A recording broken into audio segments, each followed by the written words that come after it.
આપણે પાઠ છે એ ભણતા હતા કે ગુરુ શિષ્ય સંબંધ, ભારતીય સંસ્કૃતિ મેં ગુરુ શિષ્ય સંબંધ, એના વિશે આપણે અભ્યાસ કરતા. એમાં તમે ઉદાહરણ જોયું ગામા પહેલવાનનું, અને આપણે એ પણ જોયું કે ગુરુ શિષ્ય પરંપરા છે હજી અત્યારના સમયમાં સાધુ, પહેલવાન, સંગીતકાર, આવા અમુક એવા ફિલ્ડ છે એની અંદર ખરેખર હજી જળવાઈ રહી છે. અને યોગ્ય ગુરુ હોય તો એના માટે પણ યોગ્ય શિષ્ય એની પસંદગી કરતા હોય છે. એ પણ આપણે જોયું કે રામકૃષ્ણ પરમહંસ છે એને યોગ્ય શિષ્ય મેળવવા માટે તેને ઘણો પ્રયત્ન કરવો પડ્યો હતો. હવે ત્યાર પછી નો પેરેગ્રાફ છે એનો અભ્યાસ કરવાનો છે આપણે કે કવિતા કે મર્મज्ञ और रसिक स्वयं कवि से अधिक महान होते हैं. એનો અભ્યાસ પણ આપણે કરી ચૂક્યા છીએ, છતાં પણ થોડુંક પુનરાવર્તન કરીને આગળ વધીએ કે સંગીત કે પાગલ सुनने वाले ही स्वयं संगीतकार से अधिक संगीत का रसास्वादन करते हैं. यहाँ पूज्य नहीं पुजारी ही श्रेष्ठ है. यहाँ सम्मान पाने वाले नहीं सम्मान देने वाले महान है. स्वयं पुष्प में कुछ नहीं है, पुष्प का सौंदर्य उसे आने वाले की दृष्टि में है. दुनिया में कुछ नहीं है, जो कुछ भी है हमारी चाह में हमारी दृष्टि में है. यह अद्भुत भारतीय व्याख्या अजीब सी लग सकती है, पर हमारे पूर्वज सदा इसी पथ के यात्री रहे हैं. उत्तम गुरु में जाति भावना भी नहीं रहती. એ આપણે ખરેખર આ પેરેગ્રાફ જોયો કે કવિતા કે મર્મज्ञ એનો આપણે અભ્યાસ કર્યો છે કે જે कविता के मर्मज्ञ यानी कि कविता को समझने वाले, कविता का भाव समझने वाले जो व्यक्ति होते हैं वो कवि से अधिक महान होते हैं. क्योंकि कवि जो है वो काव्य की रचना करते हैं, लेकिन काव्य का भाव समझकर उसे पाना खरेखर उसको सुनने वालों में होता है. यहाँ पूज्य नहीं पुजारी ही श्रेष्ठ माने जाते हैं. એ પેરેગ્રાફનો આપણે અભ્યાસ છે કરી ચૂક્યા છીએ. यह अद्भुत भारतीय व्याख्या अजीब सी लग सकती है, पर हमारे पूर्वज सदा इसी पथ के यात्री रहे. पथ यानी रास्ता. ત્યાર પછીનો પેરેગ્રાફ છે કે ઉત્તમ ગુરુ में जाति भावना भी नहीं रहती. એનો આપણે અભ્યાસ કર્યો છે કે ઉત્તમ જે ગુરુ હોય એના માટે ગુરુ અને શિષ્યનો સંબંધ છે ખરેખર સમાન જ હોય છે. અને કોઈ પણ એ પછી નીચ જ્ઞાતિનો હોય કે હિન્દુ હોય, મુસલમાન હોય, ખ્રિસ્તી હોય, ઈસાઈ હોય, કોઈ પણ ધર્મનો હોય, એના માટે બધા શિષ્ય એ સમાન જ છે. कितने ही मुसलमान पहलवानों के हिंदू चेले हैं और संगीतकारों के मुसलमान शिष्य भी हैं. यहाँ परख गुण की, साधना की और प्रतिभा की होती, भक्ति और श्रद्धा की ही कीमत है, न कि जाति संप्रदाय, आचार विचार या धर्म की. मुझे क्या लिखाया था एक विद्वान मुसलमान ने ही. उन्होंने कभी नहीं सोचा कि यह हिंदू है और मुसलमान बनना चाहिए. पुराने ज़माने में मौलवी लोग बड़े बड़े रामायणी होते थे. એની આપણે ચર્ચા રામાયણી એટલે જે રામાયણની કથાઓ વાંચતા હોય તે. आज देहांतों में भरत मियाँ, रंजीत मियाँ आदि अधिक संख्या में दिखाई देते हैं. એટલે હિન્દુ નામ છે એ મુસ્લિમ લોકોના હોય છે. ત્યાર પછીનો આપણે વાત કરી હતી કે આજ કે ગુરુ ભી સિર્ફ સેવા લેને में ही चतुर है. આજની ગુરુ શિષ્ય પરંપરાની વાત કરી છે કે દેને में नहीं. ઘણી જગ્યાએ જોવા મળે એવું. તો उपनिषदों में आचार्यों ने कहा सेवा देने की चीज़ है, लेने की नहीं. सेवा लेने के अधिकारी बच्चे, रोगी, असहाय और वृद्ध. बच्चों को परमेश्वर का ही मूर्त रूप समझ सेवा रूपी पूजा से उनकी शक्ति को प्रज्वलित करने क्षमता और सहृदयता रखने वाले ज्ञानी और तपस्वी पुरोहित आजकल के गुरु नहीं रह गए. किसी भी देव मंदिर को मूर्ति की शक्ति उतनी मात्रा तक ही संभव है जितनी मात्रा तक उसके पुजारी की भाव पूजा में नैवेद्य भावना भरी रहती है. એની પણ ચર્ચા છે આપણે ગયા લેક્ચરની અંદર કરી હતી કે ખરેખર પૂજારી છે એ કેવી રીતના પૂજા કરે છે. જો અત્યારના ઘણા બધા એવા મંદિરો હોય કે એની અંદર તમને ખૂબ ઝાકમ ઝાવળ જોવા મળે કે એની અંદર જે નૈવેદ્ય ધરાવતા હોય એમાં પણ વિવિધતા હોય, અને મંદિર છે એની ચકાચોંધ પણ એટલી બધી હોય કે જોઈને એમ થાય ઓહો આ મંદિરના ભગવાન છે એ જ શ્રેષ્ઠ છે એવું લાગે તમને. તો એવી બધી વાતો છે આ પેરેગ્રાફની અંદર આપણે જોઈ કે મૂર્તિમાં એટલી જ શક્તિ આવે છે કે જેટલી શક્તિ અને શ્રદ્ધાથી એનો પૂજારી છે એ મંદિરની પૂજા અર્ચના કરે છે. ગુરુ શિષ્યની બાબતમાં પણ આ જ સિદ્ધાંત છે એ કામ કરે છે. હવે ત્યાર પછી જો મુહાવરા આપણે આ પાઠની અંદર છે કે તાકતે રહના તો આશ્ચર્ય સે देखते रहना, पसीने की कमाई तो कठिन परिश्रम का फल, रंग जाना, गहरा प्रभाव पड़ना, हैरान कर देना तो चकित कर देना, नाम कमाना यानी यश पाना अथवा प्रसिद्धि पाना। ત્યાર પછી જો આ પાઠના જે સ્વાધ્યાય છે એની અંદર પણ પ્રશ્નો છે, તમારે સ્વાધ્યાય પોથીમાં લખવાના છે કે પ્રાચીન काल में भारतीय शिक्षा केंद्र कैसे थे। तो भारतीय काल यानी समय, भारतीय समय में शिक्षा केंद्र कैसे थे। तो शिक्षा केंद्र जो है वो भारतीय प्राचीन काल में आश्रम अथवा मंदिर जैसे थे। ત્યાર પછી બીજો પ્રશ્ન છે કે जब रविंद्रनाथ ठाकुर को नोबेल पुरस्कार मिला तब बंगाली लोग कौन सा राग आलापते थे। तो प्राचीन काल में जब रविंद्रनाथ ठाकुर को नोबेल पुरस्कार मिला तब बंगाली लोग अमादेर ठाकुर, अमादेर कठोर सपूत राग आलापने लगे। ત્યાર પછી ત્રીજો પ્રશ્ન છે કે भगवान रामकृष्ण वर्षों तक योग्य शिक्षा पाने के लिए क्या करते थे। रामकृष्ण परमहंस क्या करते थे। तो भगवान रामकृष्ण परमहंस योग्य शिष्य पाने के लिए वर्षों तक रो रो कर भगवान से प्रार्थना करते थे। भगवान ईसा का कौन सा कथन सदा स्मरणीय है। कौन सा कथन सदा स्मरणीय है कि मेरे अनुयायी मुझसे कहीं अधिक महान है और उनकी जूतियाँ धोने लायक योग्यता भी मुझ में नहीं है। ત્યાર પછીનો પ્રશ્ન છે कि गांधी जी किन्हें अच्छे लगते थे। गांधी जी उन्हें अच्छे लगते हैं जिनमें गांधी जी बनने की क्षमता है और जो उनका अनुसरण करना चाहते हैं। ત્યાર પછી મોટા પ્રશ્નો છે કે વિસ્તારમાં ઉત્તર લખો। એટલે આ બધા પ્રશ્નોનો જવાબ તમને ક્યારે આવડશે, જ્યારે તમે વ્યવસ્થિત આ પાઠ છે એટલો તમે 2 પેજનો જ છે પાઠ, એટલે 2 થી 3 વાર વ્યવસ્થિત ધ્યાન દઈ અને વાંચશો એટલે આ બધા પ્રશ્નોનો જવાબ તમને યાદ રહી જશે। એના માટે તમારે એક એક પ્રશ્નનો જવાબ વાંચવા જવાની જરૂર પડશે નહીં। ત્યાર પછી તમને અહીંયા આપેલું છે કે કાળ ફેરવવાના, તો તમને ખ્યાલ જ છે કે ભવિષ્યકાળ એટલે જે થવાનું છે એના માટે થઈને આપણે શું ઇનમે ઓર મુझमें ફરક ही कुछ नहीं है એવું વાક્ય તમને આપેલું છે કે इसमें और मुझमें ફરક ही कुछ नहीं है। તો એને ભવિષ્યકાળમાં ફેરવવું હોય તો વાક્યનો જે અર્થ છે એ નથી ફેરવવાનો, વાક્યનો અર્થ એનો રાખવાનો છે, પણ વાક્યને ભવિષ્યકાળમાં ફેરવવાનો। તો હેની બદલે શું આવશે, હે એટલે વર્તમાન થાય, હોગા થશે, આપણે ગુજરાતીમાં કહીએ ને કે થશે, તો હિન્દીમાં થાય હોગા। તો इसमें और मुझमें फरक ही कुछ नहीं होगा એટલે ભવિષ્યકાળ થઈ ગયો। ત્યાર પછી કે हम अपने शिष्यों से कम प्रमुख रहे, પૂર્ણ ભૂતકાળ, ભૂતકાળમાં ફેરવવાનું છે આ વાક્ય। તેને કઈ રીતને ફેરવશું, ભૂતકાળમાં શું થશે, રહે હોય તો એની બદલે શું થશે, રહે थे। हम अपने शिष्यों से कम प्रमुख रहे थे એટલે ભૂતકાળ થઈ ગયો। ત્યાર પછી છે ઉપનિષદો में आचार्यों ने कहा है, हे શબ્દ છે તો ભૂતકાળમાં ફેરવો તો એની બદલે શું થશે, थे। उपनिषदों में आचार्यों ने कहा એ પ્રમાણે તમે લખો એટલે શું થઈ જાય, ભૂતકાળમાં વાક્ય થઈ જાય। ત્યાર પછી મુહાવરા હમણાં મેં તમને કીધા। ત્યાર પછી વિરુદ્ધાર્થી શબ્દ છે રોગી, રોગી શબ્દ છે એનો વિરુદ્ધાર્થી શબ્દ શું થાય, નિરોગી। અસહાય તો સહાય, વૃદ્ધ તો યુવા।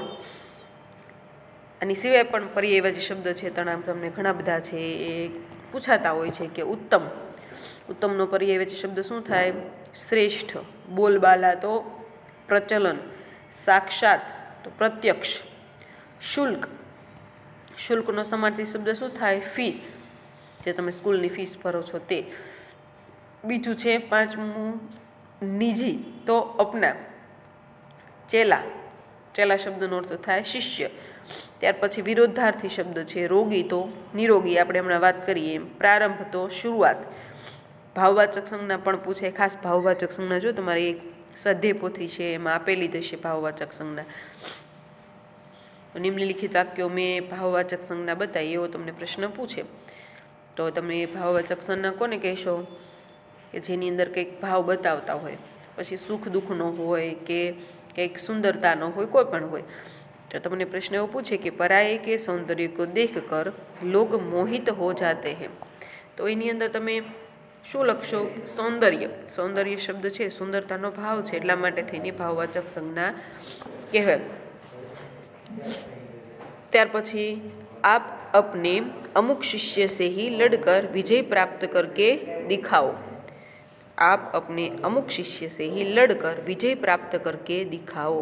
આની અંદર તમે જુઓ કે શેનો ભાવ છે, જે તમને પ્રશ્ન પૂછો એ જ ખાસ ધ્યાનમાં રાખવાનું। પ્રશ્ન શું પૂછ્યો છે? ભાવવાચક સંજ્ઞા। તો આની અંદર વિજય શબ્દ છે એ ખરેખર ભાવવાચક સંજ્ઞા છે, એટલા માટે થઈને વિજય શબ્દ છે એ આવશે। ત્યાર પછી એવો પ્રશ્ન તમને પૂછે કે उत्तम गुरु में जाति भावना भी नहीं रहती। जाति भावना भी नहीं रहती એની અંદર શું તમે લખશો જવાબ? જાતિ ભાવના। સમજાણું? હા। હવે ત્યાર પછી છે વિશેષણ। એવો પણ તમને વિશેષણની અંદર શું યાદ રાખવાનું કે જે વિશેષતા બતાવતો શબ્દ હોય એને તમે વિશેષણ તરીકે ઓળખાવો છો। તો એની અંદર આવશે कि हमारे समाज में, उदाहरण है कि हमारे समाज में व्यावसायिक संस्कृति का बोलबाला है। संस्कृति केवी है? तो कि व्यावसायिक, एटले त्यां व्यावसायिक शब्द है ए भाववाचक संज्ञा आवे। त्यार पछी छे कि प्राचीन काल में गुरु की शिक्षा दान क्रिया उनका आध्यात्मिक अनुष्ठान थी। प्राचीन काल में गुरु की शिक्षा दान क्रिया उनका आध्यात्मिक अनुष्ठान थी। एनी अंदर तमे अनुष्ठान है पण केवुं छे तो कि आध्यात्मिक, एटले आध्यात्मिक शब्द है ए खरेखर भाववाचक संज्ञा कहेवाय। त्यार पछी छे एक बार सुप्रसिद्ध भारतीय पहलवान गामा मुंबई आए। भारतीय पहलवान है पण केवा छे? सुप्रसिद्ध है, एटले सुप्रसिद्ध शब्द है ए शुं आवे? विशेषण। पर त्यार पछी छे कि हमारा अपना एक निजी रहन सहन है, इससे आप परिचित नहीं हैं। एवो प्रश्न पूछाय तो एनी अंदर शुं आवशे जवाब? रहन सहन छे पण केवुं छे? निजी, एटले अपना। तो निजी रहन सहन में निजी शब्द है ए शुं आवशे? विशेषण। એટલે ખાસ યાદ રાખજો। ત્યાર પછી શબ્દ સમૂહ માટે એક શબ્દો પૂછાય કે ગુરુ કે પદ ચિહ્નોं पर चलने वाला। गुरु के पद चिन्हों पर चलने वाला, तो એને શું કહેવાય? अनुयायी। त्यार पछी छे अच्छी तरह से प्रसिद्ध हुआ हो, उसे क्या कहते हैं? सुप्रसिद्ध। पूजा करने वाला तो पुजारी। त्यार पछी संगीत को जानने वाला, संगीत को जानने वाला तो संगीतज्ञ।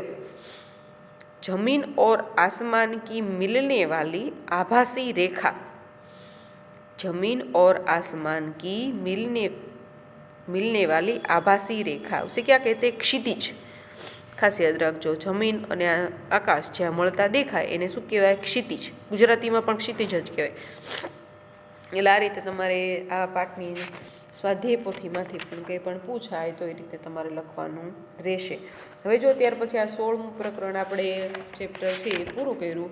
હવે ત્યાર પછી 17 અને 18 આપણે અભ્યાસક્રમમાં છે નહીં, સીધું આપણે 19મા ચેપ્ટર ઉપર જમ્પિંગ કરી જવાનું છે। ચાલો 16મું પૂરું થઈ ગયું, ત્યાર પછી સીધું 19મું ચેપ્ટરનું નામ છે મહાકવિ કાલિદાસ। તે સંસ્કૃતમાં પણ તમારે 9મા ને 10મા ને સંસ્કૃતમાં એના પાઠ અથવા કાવ્ય સ્વરૂપે અમુક શ્લોકો પણ ભણવામાં આવતા હશે। તો મહાકવિ કાલિદાસ છે એના વિશે આપણે ભણવાનું છે કે ખરેખર મહાકવિ કાલિદાસ છે એ કેવા હતા, પોતે કેવા ખરેખર મૂર્ખ હતા। કેવા હતા? મૂર્ખ। મૂર્ખમાંથી ખરેખર એમને કેવી ઠેસ લાગે છે અને એના દ્વારા એ મહાન કવિ એ બને છે એના વિશેની વાત છે આપણે આ મહાકવિ કાલિદાસની અંદર કે ભણવાની છે।